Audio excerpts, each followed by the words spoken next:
Por favor, abramos la bendita y preciosa palabra en el libro de Hebreos, capítulo 11, verso 17.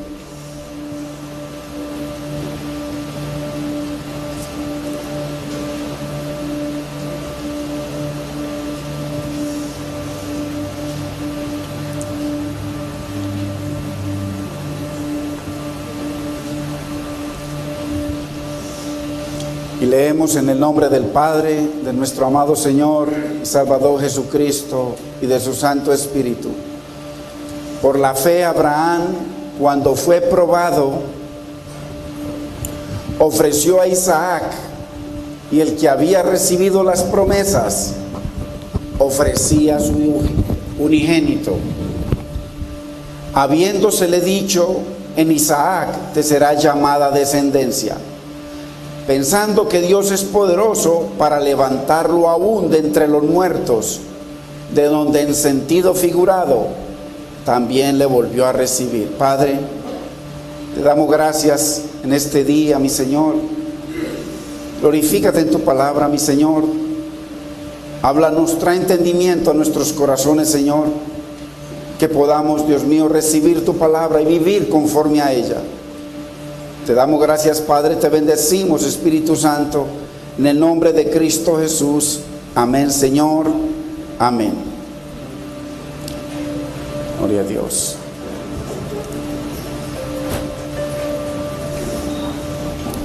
Es importante, hermanos,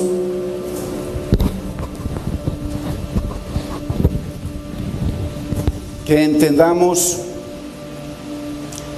de que cuando se trae una serie sobre cualquier palabra del Señor, dependiendo de la cantidad, lo hacemos con el mismo versículo para comenzar, pero eso no significa de que vamos a estar repitiendo lo mismo, sino que simplemente es la guía principal donde tomamos la base para desarrollar la palabra. Gloria a Dios. Entonces, aquí vemos que dice que por la fe Abraham, cuando fue probado, ofreció a Isaac, y el que había recibido las promesas ofrecía a su unigénito.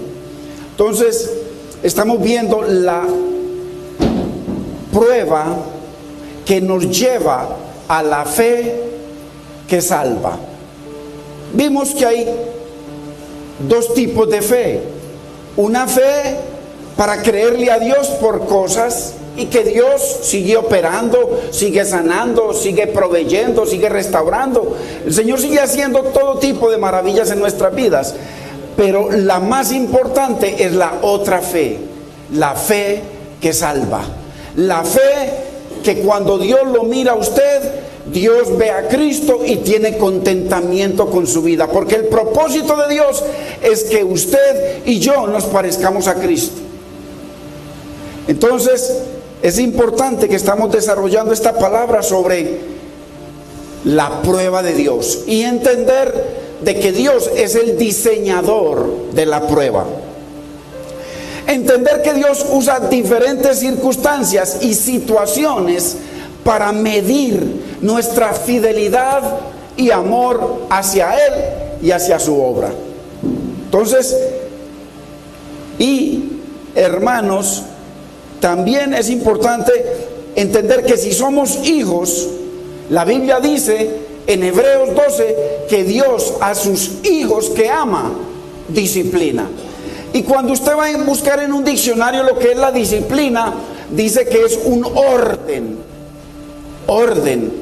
O sea, Dios nos pone a través de la disciplina y a través de las circunstancias en su orden, en el orden de Dios. ¿Para qué, hermanos? Para que podamos tener acceso a esas bendiciones de Dios y que Dios tenga contentamiento con nuestras vidas. Entonces, sí, la Biblia dice que el padre de la fe en todo el contexto bíblico es Abraham.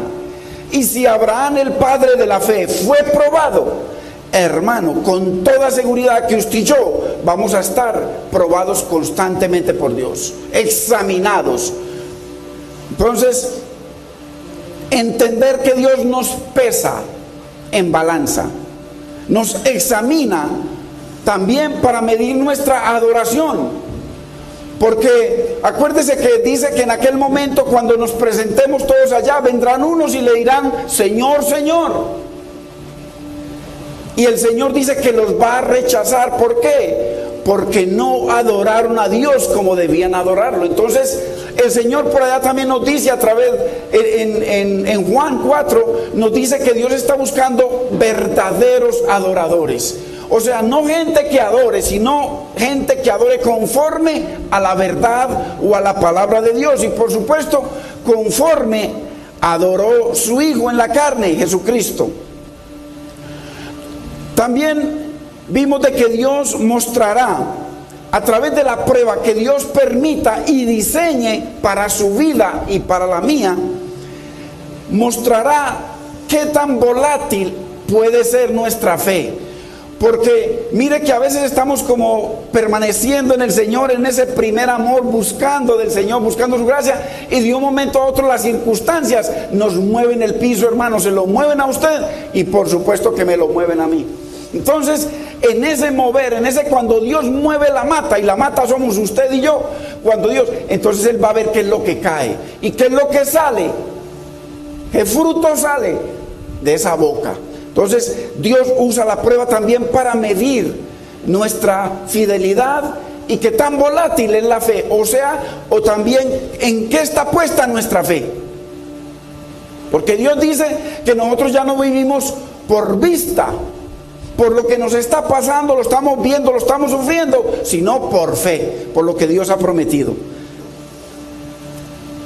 También el propósito de la fe, el propósito de la fe que salva, o la prueba que nos lleva a esa fe, es producir un peso de gloria.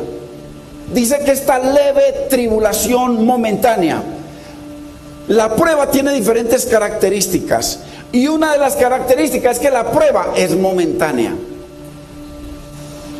Dice que producirá la fe, la prueba que Dios permite, esa enfermedad, esa muerte, ese accidente, esa separación, esa pérdida del trabajo.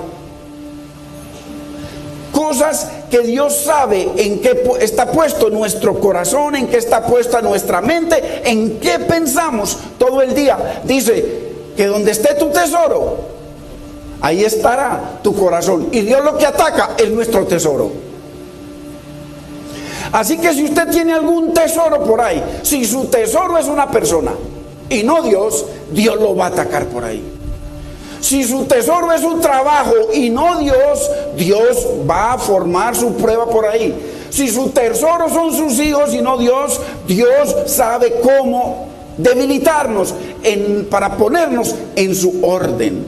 No para hacernos daños, sino, como dice la Biblia, para a la postre bendecirnos.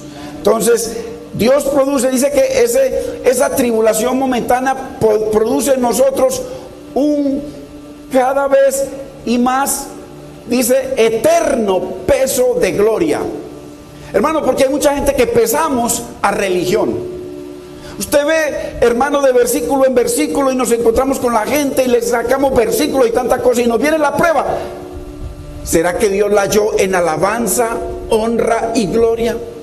Dios nos halló en medio de la prueba, alabándolo, dándole gloria, bendiciéndole, como Abraham, porque estamos viendo la prueba de Abraham, hermanos. Entonces, muy importante que entendamos estas cosas, porque el propósito de Dios es uno solo en toda la Biblia. Hermano, en ninguna parte dice que el propósito de Dios es enriquecernos en esta tierra o es hacernos poderosos y famosos. Dice que el propósito más alto en toda la Biblia de Dios, programado desde antes de la fundación del mundo, del Cordero que fue inmolado desde antes de la fundación del mundo, porque dice Efesios que fuimos escogidos desde antes de la fundación del mundo, dice, para que fuésemos a la imagen de Cristo. Entonces ese es el propósito de Dios. Y para Dios, entonces Dios lo mira a usted y me mira a mí en diferentes situaciones. Aquí todos nos vemos muy creyentes, pero cuando estamos en el trabajo, cuando estamos en el estudio, cuando estamos en la calle, cuando vienen las circunstancias, entonces Dios mira qué ajustes tiene que hacer a su vida y a la mía. Porque la Biblia dice Abraham que no estaba esperando la Jerusalén que está en el Medio Oriente. Él claramente lo dijo: yo no espero esa tierra.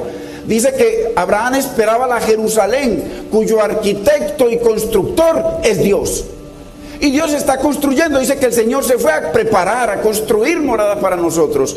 Entonces, y él como un perito arquitecto, imagínense cuando hay una obra, ¿qué debía hacer el arquitecto? Va y chequea a ver si están siguiendo conforme a su palabra, conforme a los planos. Y entonces si ve que hay algo que no está bien, lo tumba y vuelve y lo ponen como es. ¿Para qué? Para que se haga según su diseño.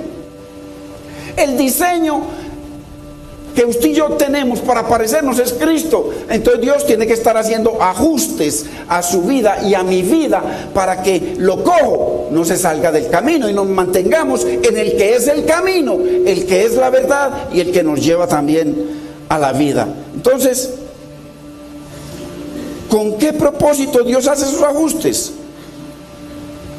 Uno de los propósitos para Dios ir formándonos a la imagen de su Hijo es que yo mengüe, hermanos, porque miren, muchos estamos llenos de yo.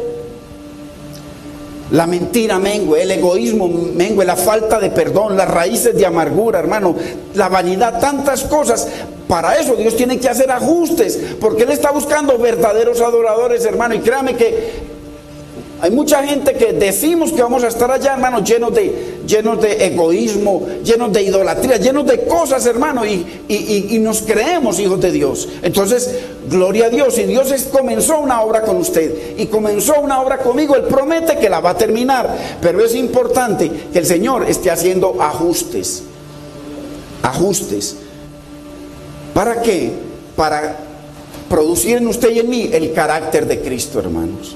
Entonces, qué importante entender de que Dios necesita hacer esto para poder llevarnos a la gloria. Y para eso entendemos que hay dos glorias, hermanos. Y hoy vamos a ver algo de eso que es muy importante.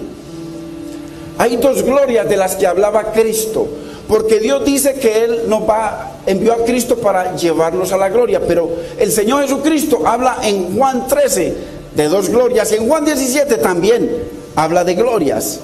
Entonces, acordémonos cuando en Juan 13 están en la Santa Cena y el Señor sirve la cena y dice que una vez que Judas terminó la cena, entonces Él le dice a Judas: ve y haz más pronto lo que debes hacer. Entonces, inmediatamente dice que Judas salió. Inmediatamente dice el Señor: ahora es glorificado, será glorificado el Hijo del Hombre. Primera gloria. Y Dios, el Padre, será glorificado en él. Dos glorias diferentes. A partir del capítulo 18, eso anótelo para que lo lea en la casa.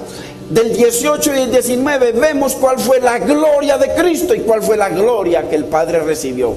Cuando usted comienza a ver el del capítulo 18 en adelante es cuando llega el tormento más terrible para Cristo. La traición, los falsos testigos, los azotes, la crucifixión, la soledad, las tinieblas, el que fue abandonado por la deidad. Y eso fue una gloria preciosa. Entonces, por allá en Juan 17 el Señor dice, que nos está enseñando, dice: Padre, la gloria que me diste a mí, dásela a ellos. Yo se las he dado a ellos, para que como tú y yo somos uno, ellos sean uno. Hermanos, usted va a entender hoy de que sin esa gloria, usted y yo no podemos ser uno con el Señor. Es imposible. Esto no es sabiendo mucha Biblia, esto no es estudiando mucho instituto. Hermano, el diablo es tan tremendo que lo único que nos pide Dios en esta tierra es donde la gente está logrando la mayor libertad de Dios. ¿Qué nos pide Dios? Nosotros traemos diezmos o traemos ofrendas, eso a Dios. El que está comprometido con Dios sabe que eso lo produce el Espíritu Santo en uno, porque la obra del Señor tiene que continuar. Pero lo que nos pide Dios, y Dios de todas maneras va a proveer, la obra siempre la ha provisto. Pero lo que nos pide Dios a usted y a mí, lo más alto que nos pide en la Biblia es nuestro cuerpo. Nuestro cuerpo, y no de cualquier manera, en sacrificio vivo, y no solamente en sacrificio vivo, que sea santo, apartado, consagrado para Dios y agradable a Dios. Y termina diciendo, ese es el culto que yo quiero, porque hay mucha religión. Dios quiere entonces nuestro cuerpo. Entonces vamos a ver en ese cuerpo cómo fue que Dios fue glorificado en el cuerpo de Cristo, y Dios tiene que ser glorificado en nuestro cuerpo. Entonces, ahora el Hijo del Hombre es glorificado. Entonces, yo pregunto, porque eso está en Juan, capítulo 13, verso 30 en adelante. Vayamos allá. Pero yo hago una pregunta. ¿Cómo fue glorificado Cristo, Jesús hombre? ¿Y cómo vamos a ser glorificados nosotros, según esos versos?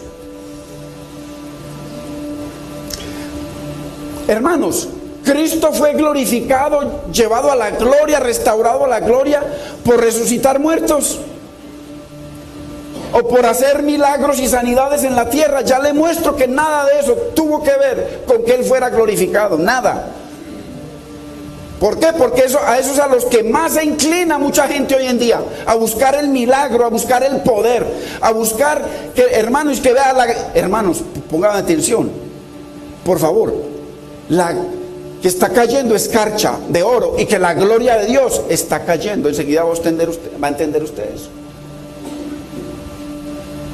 que la gloria de Dios está cayendo en el antiguo pacto, en el primer pacto mejor, porque la palabra de Dios no es antigua. Dice que toda la palabra de Dios es útil para enseñar, para corregir, para redarguir, para instruir en justicia. Toda la palabra de Dios es santa. En el primer pacto, la gloria se manifestaba de una manera, y usted sabe, usted sí se acuerda cómo se manifestaba en el monte Sinaí, cómo se manifestó la gloria, que nadie podía tocar el monte, porque el que tocaba el monte moría. En el templo de Salomón, ¿qué pasaba cuando se manifestaba la gloria? Para que digan que la gloria está cayendo allá. ¿Cómo era? Dice que bajaba la gloria y los sacerdotes tenían que salir corriendo de ahí, no podía estar nadie ahí. En el Antiguo Testamento la gloria bajaba. Hoy, en el Nuevo Testamento, la gloria no baja. La palabra dice claramente que la gloria se manifiesta. ¿Y cómo se manifiesta? Vamos a ver entonces. Porque es que hoy en día nos enseña, hermano, que Cristo no fue glorificado por parar o por acallar los vientos o las tormentas. No fue glorificado por eso, o por hablar lenguas, o por tanta religión que nos meten hoy en día. Entonces, hermano, gran diferencia entre la gloria que expresa el Señor Jesucristo y la gloria que a veces nos enseñan a nosotros. Que porque hay una sanidad aquí, alguien es sanado o allá o donde sea, y que ahí cayó la gloria. Hermano, la gloria no se manifiesta de esa manera, porque la gloria es la parte más alta de Dios, porque graves problemas habría para muchos si se manifestara la gloria. Entonces necesitamos entender, hermano, esta doctrina de la prueba para entender esa parte de la gloria de Dios. Y para poder resistir cuando a usted, hermano, o a mí nos venga la prueba, porque va a venir, póngale la firma, hermano, porque Dios viene trabajando con un pueblo. Él viene como en una universidad que usted ve, le hacen exámenes constantemente, le hacen parciales. Dios también nos examina y nos hacen exámenes a final de año, y después viene un examen final. Así como el que Dios le hizo a Abraham, porque estamos viendo las pruebas, la prueba en Abraham. Y que Dios nos capacite para que cuando venga esa prueba a su vida y a la mía, Dios nos halle en alabanza, honra y gloria a su nombre. Entonces, ¿cómo fue glorificado Cristo? ¿Y cómo fue glorificado el Padre? La Biblia dice por una sola cosa, por obediencia. Por obediencia. Y entendiendo esto, Dios primero tiene que ser glorificado en nuestra vida para llevarnos a la gloria. Si no, no hay gloria eterna, hermano. Entonces, vayamos allá a Juan, capítulo 13, verso 31. Mire lo que dice: ahora el Hijo del Hombre es glorificado y el Padre es glorificado en él. Entonces vemos aquí dos glorias: la gloria del Hijo, que va a ser glorificado, y el Padre, que va a recibir gloria. Vayamos al 30, devolvámonos un verso, el 30, para que entendamos. Cuando Judas pues hubo tomado el bocado, luego salió. ¿A qué salió? A entregar a Jesús. Y era ya de noche. Mire que aquí está el contexto de la Santa Cena. La Santa Cena habla de tomarla indignamente, porque Judas tomó la cena indignamente. Hablaba del cuerpo y la sangre de Jesús. Ahí está el contexto. ¿Y qué le trajo la Santa Cena al haberla recibido indignamente? Le trajo maldición, destrucción, muerte. Lo mismo que dice 1 Corintios 11. Entonces ya era de noche. El 31. Entonces, cuando hubo salido, dijo Jesús. Mire que estas son palabras del Señor Jesucristo. Ahora, no antes, no cuando yo hacía milagros, no cuando paré el mar, no cuando paré los vientos, no cuando resucité muertos. Ahora, a partir de este segundo, es glorificado el Hijo del Hombre. Mire, hermanos, para que entendamos esa gloria. Y Dios es glorificado en él. Entonces, ¿cómo fue que fue glorificado el Hijo del Hombre? Por las pruebas que le vinieron. A partir de las pruebas, Dios comenzó a recibir gloria. No a partir de los milagros, ni de las lenguas, ni de los dones, aunque sigan operando. Es a partir de las pruebas. Ahora, ¿y cómo es Dios glorificado en el hombre? Por las pruebas y por la obediencia a la palabra en medio de las pruebas. Vayamos a Juan 18:3 para que entendamos el contexto. Porque él dijo que Judas había salido. Acordemos que todo esto ocurrió en el contexto del aposento, allá donde estaban ellos cenando. Gran parte de Juan, esa parte de Juan se desarrolló mientras ellos estaban sentados a la mesa. Y de ahí salió para el monte de los olivos. Entonces, mire lo que dice: Judas pues, tomando una compañía de soldados y alguaciles, de los principales sacerdotes y de los fariseos, fue allí con linternas y antorchas y con armas. Cuando Dios le dijo, ve pues ya es más pronto lo que vas a hacer, era que fuera a hacer eso. Y entonces Jesucristo declaró: y ahora que viene Judas con un ejército, ahora que vienen los sacerdotes que yo mismo puse, que yo mismo nombré, ahora que vienen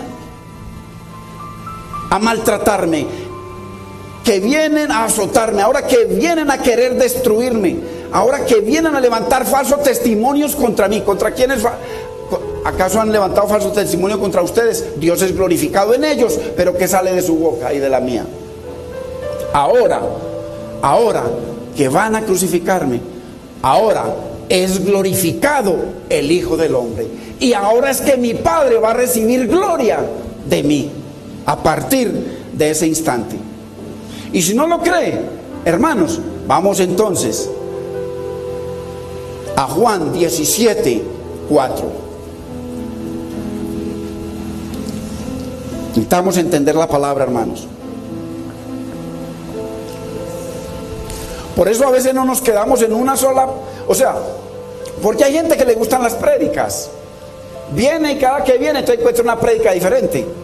Hermano, aquí es un estudio bíblico, aquí venimos a estudiar la palabra. Por eso a veces usted ve que una enseñanza dura 2 domingos, 3 domingos, 5, 8, lo que Dios quiera. Mire lo que dice Juan 17:4. Yo tu hijo, te he glorificado en la tierra. ¿Cómo fue que me glorificaste? Mire lo que sigue diciendo: he acabado la obra que me diste que hiciere.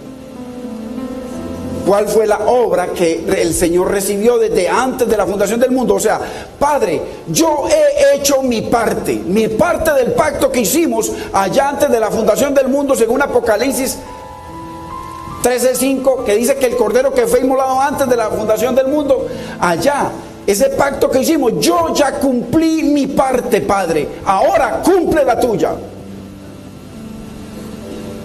Recibió un cuerpo, Jesucristo, porque dice que Él se despojó. Usted sabe, hermano, tenemos que entender el contexto bíblico. Cuando dice que Jesucristo se despojó, es como cuando el rey de España, es un paralelo lejano, pero cuando el rey de España, Juan Carlos, mire que él ya no es rey de España. Él se despojó y puso a su hijo.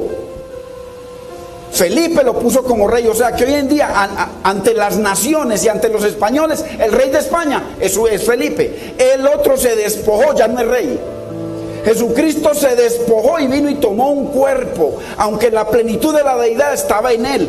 El que murió en la cruz fue ese Cristo despojado, y la deidad se apartó de Él una vez que Él bebió la copa. Y entonces, a partir de ese momento, que nunca lo habían maltratado, comenzó todo el maltrato contra Él, porque ya Dios, la deidad, no estaba con Él. Y Él lo dijo en la cruz: ¿por qué me has abandonado? Y Dios lo mostró, el abandono, mostró su ira, mostró esa ira de Dios plena sobre Cristo, que le correspondía a usted y a mí, la mostró sobre su hijo, hermanos. Entonces es importante que todo eso es: yo te he glorificado. Esa es la gloria que el Señor.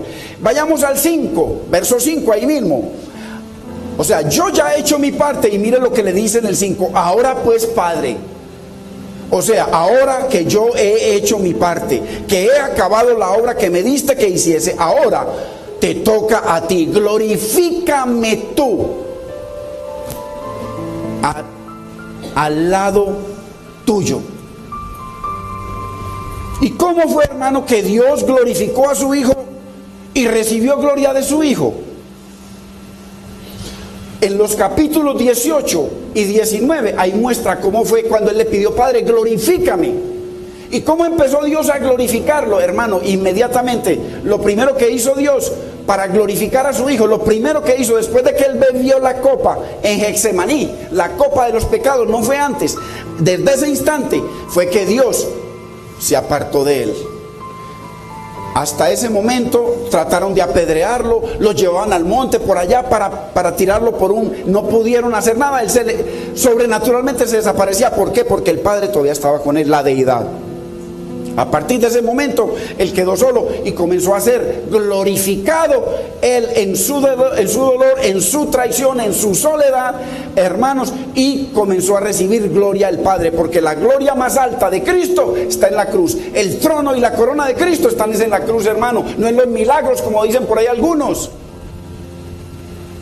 En la cruz es donde usted y yo, hermanos, somos ordenados en la cruz, crucificados, porque el llamado del Señor es: toma tu cruz y sígueme. Ahí es donde verdaderamente Dios es glorificado en nosotros, no cuando estamos sueltos de Dios, es crucificados con Él. En los capítulos 18 y 19, usted ve que ahí comienza cuando lo detuvieron y comienza a desarrollarse todo el sufrimiento, todas las pruebas de Cristo, y Dios comenzó a ser glorificado y Cristo fue glorificado ahí. Entonces, vayamos a Hebreos 2:10 para que cerremos esta partecita y la entendamos.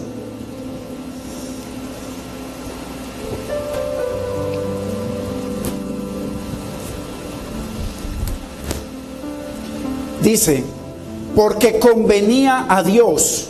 Mire, le convenía. ¿Qué le convenía? Por cuya causa son todas las cosas y por quien todas las cosas subsisten.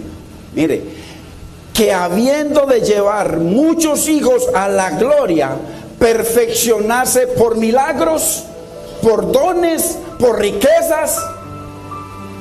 ¿Por qué? Por aflicciones al autor de la salvación. O sea que usted y yo somos perfeccionados en las aflicciones, en las pruebas, hermano. Bendito es el Señor. Ahí lo está diciendo, ahí fue perfecto. Ahora, ojo, que esta perfección, si Cristo es perfecto, ¿cómo lo va a perfeccionar Dios? Está hablando en el contexto de Jesucristo como el sacrificio puro y verdadero, o sea, un sacrificio sin mancha. A eso se está refiriendo, porque Él era el que se iba a ofrecer por nosotros y tenía que ser sin mancha.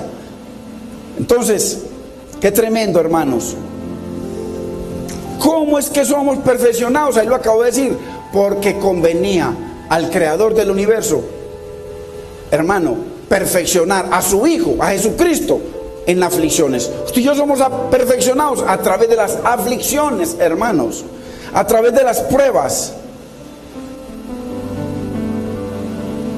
Y Dios, entonces, en la prueba, Dios recibe gloria de nosotros cuando de nuestra boca, hermano, sale alabanza, honor y reconocimiento a Dios. Y miremos, hermano, un solo ejemplito en la Biblia. Vamos a ver muchos, pero miremos un solo ejemplito hoy de cómo es que Dios recibe gloria en medio de la aflicción. Vayamos a Habacuc, capítulo 3, verso 17.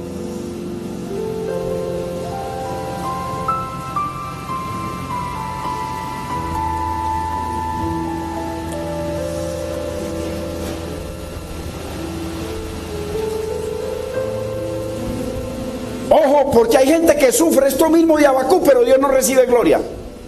Mire, aunque la higuera no florezca, ni en las vides haya frutos, aunque falte el producto del olivo, y los labrados no den mantenimiento, y las ovejas sean quitadas de la majada, y no haya vacas en los corrales, hermano, o sea, aunque la alacena esté vacía, aunque no hay trabajo, no tengo trabajo, no está entrando nada para mi vida, hermano. Mire, es lo que está diciendo. No hay nada, tengo mucho, pero no tengo nada. En medio de la falta, mire, aunque todo falte, mire lo que termina diciendo: con todo, yo me alegraré en Jehová y me gozaré en el Dios de mi salvación. Qué prueba más berrionda esta, hermano. Qué prueba tan terrible. Si a veces todo va más o menos anda bien y ya nos damos cuenta de que va a haber recorte de personal y que de pronto yo estoy en la lista, de pronto que voy a perder el trabajo, hermano, viene la depresión, los problemas, ya se le acaba el apetito, todo, hermano. Aunque la higuera no florezca, porque ellos esperan el sustento de la higuera y de las uvas. Ahí están, hermano. Usted plantó todo este año, trabajó todo este año, y de un momento a otro una sequía tremenda, que ahí ni en las vides haya fruto. Usted trabajó estos 3 primeros meses, sembró, invirtió su platica, y cuando me lo pensó, el verano acabó con todo, usted no recibe nada. Porque esta leve tribulación momentánea debe producir en nosotros un cada vez y eterno peso de gloria, hermano. El peso de gloria es que Dios pueda ser glorificado en medio de que hay circunstancias, hermano, de que hay pruebas en nuestra vida. Por eso es que el cristianismo es tan difícil. Ser creyente es imposible, porque lo tiene que producir el poder de lo alto en su vida y en la mía. Porque sin el poder de lo alto, usted y yo nos caemos, hermanos. Entonces necesitamos, cuando vienen las pruebas y usted y yo nos desesperamos, empezamos a echarle madres a todo el mundo, a pelear, a decir palabras, todo. Entonces hay que revisar si hay poder de lo alto. Lo más seguro es que no hay poder de lo alto, claro, con razón. Entonces hay que ayudarlo, hay que tenerle paciencia. Pero es así, hermano, mientras haya poder de lo alto, Dios es el que produce la alabanza en nosotros, hermano. Mire qué prueba más terrible. Vayamos entonces para que comencemos a ver la prueba de Abraham. Hebreos 11:8. Hermano, porque esta es una prueba muy tremenda. Y vamos a leer ahí varios versículos. Dice: por la fe Abraham, siendo llamado, obedeció para salir al lugar que había de recibir como herencia y salió sin saber a dónde iba. Imagínese usted, qué fe tan tremenda. El Señor le dijo, hermano, pero es que miremos el contexto. Abraham está en tremenda comodidad, está en Ur, está con toda su familia, tiene ahí sus ganados, tiene ahí sus riquezas, tiene todo. Y de un momento a otro le dice el Señor, coge tu mochila, empaca todo y vámonos para un lugar y tú no vas a saber para dónde. Y a medida que iba avanzando, hermano, después de que salió, lo único que veía Abraham era enemigos y gigantes por toda parte. Entonces, por la fe, en verso 9, habitó como extranjero en la tierra prometida, como en tierra ajena. Mire, Dios se la había prometido y ahí estaba como un arrimado, morando en tiendas, mire, en tiendas en medio del desierto, con Isaac y Jacob, coherederos de la misma promesa. O sea, los tres como arrimados, porque esperaba la ciudad que tiene fundamentos, cuyo arquitecto y constructor es Dios. Mire que Abraham no tenía puesto los ojos en la tierra, sino en el cielo. 11. Por la fe también la misma Sara, siendo estéril, hermano, estéril y anciana, recibió fuerza para concebir y dio a luz aún fuera del tiempo de la edad. Era imposible, porque creyó que era fiel quien lo había prometido, hermano. ¿Quién es el que nos promete a nosotros sacarnos adelante, salvarnos, bendecirnos, que comenzó una obra en cada uno de nosotros y que Él promete terminarla? En ese es que tenemos que tenernos puestos los ojos, hermano. Verso 12, por lo cual también de uno, y ese ya casi muerto, un anciano, hermano, de 100 años, salieron como las estrellas del cielo en multitud y como la arena innumerable que está a la orilla del mar. Mire la hermosura de la fe de este varón, ya de anciano, su mujer estéril y también anciana, imposible. 13, conforme a la fe murieron todos estos sin haber recibido lo prometido, sino mirándolo de lejos y creyéndolo y saludándolo y confesando que eran extranjeros y peregrinos sobre la tierra. Mire, la prueba nos lleva a nosotros a entender si es que somos terrenales o si somos o nos creemos o tenemos la identidad que dijo Cristo. Padre, yo no soy de este mundo, ellos tampoco son de este mundo. Solo dijo Cristo y yo lo tenemos que creer, hermanos. Que Dios nos dé la fe para creerle, que nosotros estamos aquí en medio de la gente, pero Dios dice que no somos de acá, hermano. ¿Por qué? Porque hay una ciudad que nos espera. 14, porque los que esto dicen claramente dan a entender que buscan una patria, o sea que la tierra no es la patria de ellos. Pues si hubiesen estado pensando en aquella de donde salieron, ciertamente tenían tiempo de volver, pero anhelaban una mejor, esto es, celestial. Mire, hermanos, y todos, aquí están los hombres de la fe. Hebreos 11 están los hombres de la fe, y todos ellos fueron atribulados, fueron aserrados, fueron muertos de muchas formas terribles, pero anhelaban una mejor, esto es, celestial, por lo cual Dios no se avergüenza de llamarse Dios de ellos, porque les ha preparado una ciudad. Hay una ciudad que nos espera, hermanos. 17, por la fe Abraham, cuando fue probado, paremos aquí, cuando fue probado, hermanos, toda fe será probada. Si nuestra fe, la suya y la mía, no es puesta a prueba, no puede ser creída. O sea, ¿qué significa? Que si usted viene siendo creyente y todavía no le ha venido la prueba, hermano, usted está y yo estamos parados en tierra movediza. La fe que no es probada, hermanos, no puede ser creída. Dios tiene que hacer exámenes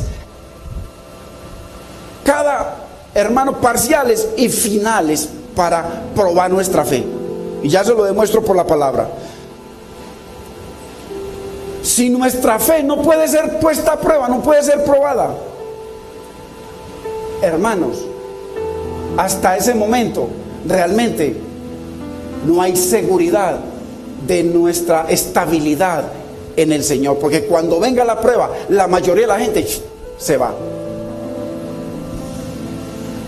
Porque la prueba es la que muestra la fe que salva. Porque es muy fácil, hermano, creerle a Dios por milagros. Hay gente que no predica sino milagros y milagros y poder y cosas, hermano. Pero mi madre está aquí, tiene 80 y tantos años, hace 20 años, 3 infartos. Y se está muriendo en un hospital. Dios la sanó. ¿Y cómo la sanó? Le dio un nuevo corazón, no fue un trasplante. No, Dios le borró los tres infartos y le dio un corazón nuevo. Eso hace más de 20 años. Pero ¿usted cree que mi madre se salva por eso? ¿O yo me salvo por ese milagro? Hermanos, Dios a cada uno nos diseña, Él nos diseña el examen específico para cada uno. Entonces esto no es por milagros, hermanos. Nuestra fe será chequeada periódicamente, puesta a prueba por Dios, hermanos. Entonces, si la fe de Abraham, el padre de la fe, fue probada, hermano, nosotros también vamos a ser probados. Y muy importante, una vez que usted y yo entendamos este principio del reino de Dios, porque es un principio eterno, que toda fe será medida, examinada y puesta a prueba. O sea que cuando a usted le venga la prueba o a mí, Dios tiene cuidado de que sea diseñada de tal manera de que usted y yo la podamos pasar. Porque la Biblia dice que Dios no pondrá una prueba más allá de la que podamos resistir. Pero Dios está pendiente. Entonces, hermanos, si nosotros entendemos que cada circunstancia que venga a su vida, produzca el que la produzca, Dios tiene cuidado de sus hijos. La hoja de un árbol dice que no se mueve si Dios no lo permite. Entonces, cuando nosotros entendamos de que